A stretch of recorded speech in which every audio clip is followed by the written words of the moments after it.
সমকালীন বাংলা সাহিত্যের আধুনিক কবি মহাদেব সাহা মিলিত হয়েছেন বার্মিংহামের সাহিত্যসেবী ও সাহিত্যপ্রেমীদের সাথে। বুধবার স্থানীয় কবি, সাহিত্যিক, সাংবাদিকদের সাথে আয়োজিত এই মতবিনিময় সভায় কবিতার দীর্ঘ জীবনের সাহিত্য চর্চার অভিজ্ঞতা অন্যদের সামনে তুলে ধরেন।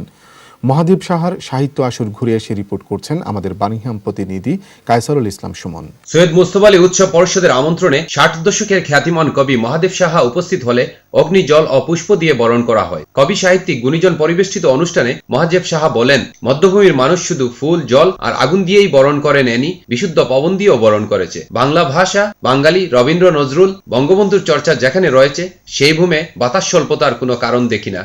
আমি এখানে হৃৎপিণ্ডের উৎসব টের পাচ্ছি। সকলেই কবি, কেউ কেউ কবি না। দুই একজন থাকতে পারে যে হত্যাকারী, তাকে আমরা কবি বলবো।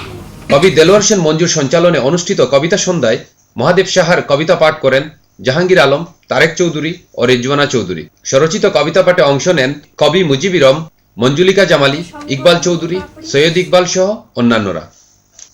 কবিকে উৎসর্গ করে রবীন্দ্র, নজরুল